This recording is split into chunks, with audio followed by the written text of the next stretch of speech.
हाँ, तो वैसे आपने पिछले वीडियो में भी देखा था कि जो भी किसी पेशेंट को अगर फ्रैक्चर वगैरह हो जाए तो उसकी केयर कैसे क्या की जाती है, जिसका पहला वीडियो था इमरजेंसी केयर। और आज हम बात करने वाले हैं डेफिनेटिव केयर की, जो इसका दूसरा फेज़ है। और तीसरा फेज़ जो आएगा रिहेबिलिटेशन, जो कि नेक्स्ट वीडियो में इसके बारे में बात करेंगे। तो गाइज डेफिनेटिव केयर के अंदर पेशेंट का कैसे कैसे प्रोसीजर होता है, तो गाइज इसको हम 3 फंडामेंटल्स में डिवाइड करेंगे। पहला आता है रिडक्शन, दूसरा आता है इमोबिलाइजेशन, और तीसरा आता है प्रिजर्वेशन ऑफ द लिम्ब। जो जो भी अंग है उसको प्रिजर्व किया जाए, उसको सुरक्षित किया जाए। अब बात करते हैं हम रिडक्शन की। तो गाइस रिडक्शन कैसे क्या किया जाता है? गाइस रिडक्शन दोनों तरफ से किया जाता है, एक्सटर्नल और इंटरनल दोनों तरफ से किया जा सकता है। अगर इंटरनल अगर कर रहे हैं हम, तो वो एक उसका रिडक्शन तब होगा जब इस किसी पेशेंट का इंटरनल फिक्सेशन के अंदर अपन ऑपरेट करने वाले हैं। और एक्सटर्नल फिक्सेशन के अंदर जो भी रिडक्शन अगर हम कर रहे हैं उसके अंदर हम प्लास्टर और जैसे फाइबर कास्ट लगते हैं वो, और स्ट्रैपिंग वगैरह करने वाला है, उसके अंदर रिडक्शन जो आता है वो एक्सटर्नल फिक्सेशन के अंदर आता है। और इमोबिलाइजेशन भी इसके अंदर दोनों प्रकार से होते हैं, एक्सटर्नल भी होता है और इंटरनल भी होता है। एक्सटर्नल जिसके अंदर होता है उसके अंदर हम प्लास्टर वगैरह देखते हैं, और इंटरनल फिक्सेशन वो होता है जिसके अंदर रोड, स्क्रू, प्लेट्स वगैरह ये लगाई जाती है, जिसको हम इमोबिलाइजेशन ऑपरेशन को भी बोलते हैं, और जो हम प्लास्टर ऑफ पेरिस लगाते हैं उसको भी हम बोलते हैं। ठीक है। अब तीसरा आता है प्रिजर्वेशन ऑफ द फंक्शन। अब preservation of the function when the limb is actually cure, और जो भी लिम्ब को अगर उसको इमोबलाइज वैसे भी हो गया है, उसका नेसेसरी पार्ट होता है। अगर लिम्ब ऑलरेडी अगर इमोबलाइज्ड है तो भी उस पेशेंट के जो लिम्ब होता है, जो भी अंग है, उसको प्रिजर्व किया जाए। ठीक है। अब हम बात करते हैं कि इसके अंदर एक होता है क्लोज्ड मैनिपुलेशन, और दूसरा आता है open reduction and internal fixation.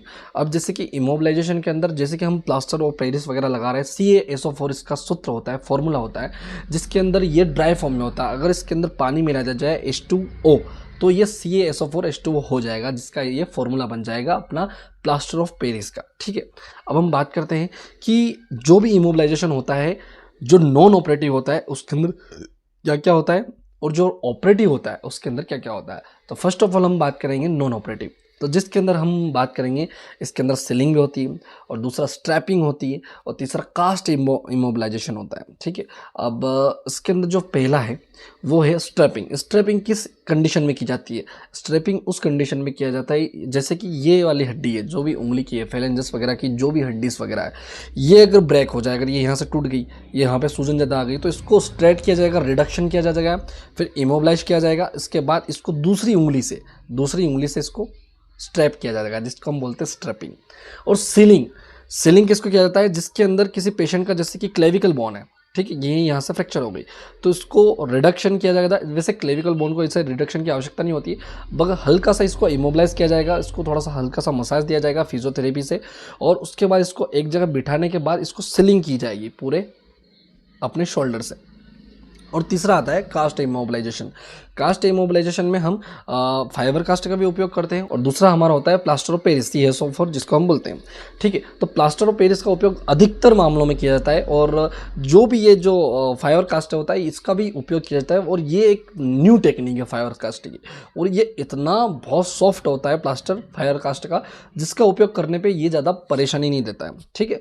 पर अपन बात करते हैं CaSO4, जो भी हमारा प्लास्टर ऑफ पेरिस है, उसको कहाँ कहाँ पर स्टेबल किया जाता है। जैसे कि अगर हमारी रेडियस अल्ना अगर बोन फ्रैक्चर हो गई, इसको हम रिडक्शन करने, इमोबिलाइज करने के बाद यहाँ पे इसका प्लास्टर ऑफ पेरिस का उपयोग किया जा सकता है। यहाँ पे हम फाइबर कास्ट का भी उपयोग कर सकते हैं।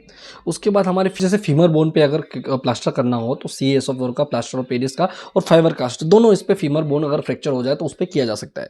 अब हम बात करते हैं ओपन रिडक्शन इंटरनल फिक्सेशन की।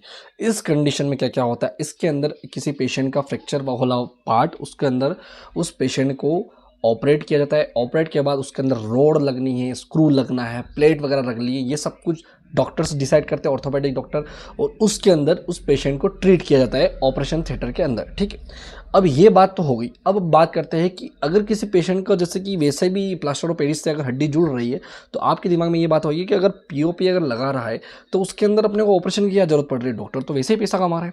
तो गाइस इसके अंदर ऐसा नहीं होता। मैं आपको बताता हूँ किस किस कंडीशन में ऑपरेशन की ज़रूरत पड़ती है, ठीक है, और किस किस कंडीशन में ऑपरेशन की ज़रूरत बिल्कुल नहीं पड़ती है। पहले तो ऑपरेशन की ज़रूरत उस कंडीशन में पड़ती है अगर किसी पेशेंट का जैसे कि ये बोन है, अगर ये यहाँ से ब्रेक ऐसे हो गई, ऐसे, और ये टुकड़ा अलग हो गया, ठीक है। अब ये टुकड़ा अलग तो हो गया, पर ये यहाँ से ये वाली बोन है यहाँ से चीर के नीचे आ गया थोड़ा सा। अब इसको खींचेंगे भी सही तो ये यहाँ तक नहीं आएगा। अगर ज़्यादा खींचेंगे तो अंदर वाले जो भी नर्व वगैरह है उसको इंजरी हो सकती है, सॉफ्ट टिश्यू को इंजरी हो सकती है, ठीक है। उस कंडीशन में जो भी डॉक्टर्स वगैरह होते हैं वो इसको पूरा ऑपरेट करते हैं। इसको हम बोलते हैं इंट्रा आर्टिकुलर फ्रैक्चर, ठीक है। दूसरा है पटेला, ये जैसे घुटने की हड्डी है, ये फ्रैक्चर अगर हो जाए तो ये नीचे गिर जाएगी, ये नीचे आ जाएगी, ठीक है। अपनी फिबिया ट्यूबुला वाला पार्ट है वहाँ पे पहुँच सकती है अगर सूजन ज़्यादा आएगी तो उस कंडीशन में भी पेशेंट को ऑपरेट किया जाता है। तीसरा, अगर किसी पेशेंट को अगर प्लास्टर ऑफ पेरिस चढ़ा दिया, ठीक है, पीओपी कास्ट चढ़ा दिया, उस कंडीशन में अगर उसकी हड्डी जुड़ी नहीं रही तो उसको ऑपरेशन की ज़रूरत लगती है, जिसको हम बोलते हैं नॉन यूनियन, ठीक है, नॉन यूनियन बोलते हैं। उसकी वजह से उस पेशेंट को ऑपरेट किया जाता है, ठीक है। अब चौथा, अब एपीफिजियल जो प्लेट होती है, ये जो बोन है ना, ये जो बोन है इसकी जो एपीफिजियल जो प्लेट है, ठीक है, इसके थ्रू यहाँ से अगर कट लग जाए, ये टुकड़ा अगर इधर चला जाए, ठीक है, तो वो जुड़ेगा नहीं बोन। उस कंडीशन में भी यहाँ पे प्लेट और स्क्रू की ज़रूरत पड़ेगी। इस कंडीशन में भी पेशेंट को ऑपरेट किया जाता है, ठीक है। तो गाइस इस कंडीशन में ओपन रिडक्शन और इंटरनल फिक्सेशन की ज़रूरत होती है। और दूसरा, जो स्केपुला बोन हुई और अपना स्केपुला के बाद ये वाला रिब्स वगैरह की बोन हुई, उसके बाद सेडिमेंटेशन वाला जो भी अगर कोई पार्ट हुआ, जैसे कि फीमर बोन का सेडिमेंटेशन अगर हुआ, अगर वो बोन अगर सीधी फ्रैक्चर हुई है, जैसे यहाँ से फ्रैक्चर हो गई, यहाँ से फ्रैक्चर हो गई, ठीक है, और दो पार्ट से अगर फ्रैक्चर हो गई और वहीं की वहीं स्टेबल है, तो वहाँ पे अपने को कास्ट की ज़रूरत होती है, रोड की ज़रूरत नहीं होती है। अगर वो खिसक गई है तो अगर आप एक पे कास्ट अगर चढ़ाओगे, अगर उसको रिडक्शन करोगे अगर सेडिमेंटेशन के अंदर, तो वो हड्डी थोड़ी सी हल्की हट जाएगी, क्योंकि वो दोनों पार्ट से डिवाइड है, ठीक है। तो उस कंडीशन में भी पेशेंट को ऑपरेट की आवश्यकता होती है। तो गाइस आज का वीडियो कैसा क्या लगा? अगर अच्छा लगा तो प्लीज़ चैनल को सब्सक्राइब करना, इस वीडियो को लाइक करना, और अगर आप नए हो तो प्लीज़ चैनल को सब्सक्राइब और लाइक करना और शेयर ज़रूर करना उन लोगों को जिनको ऑर्थोपेडिक की ज़रूरत है, मेडिसिन की ज़रूरत है, और मेडिसिन वो टाइम टू टाइम नहीं लेते हैं, और मेडिसिन की बहुत ज़्यादा उनको नीड है और जानकारी, उनको इन्फॉर्मेशन ज़्यादा चाहिए। उस कंडीशन में इस चैनल को सब्सक्राइब और उन लोगों को आप शेयर कर सकते हैं। ऑर्थोपेडिक के सारे चैप्टर्स इसके अंदर मैं इंक्लूड करूँगा मेरे मेडटेक प्रताप के अंदर। तो प्लीज़ गाइस मेडटेक प्रताप को सब्सक्राइब करना बिल्कुल ना भूलें।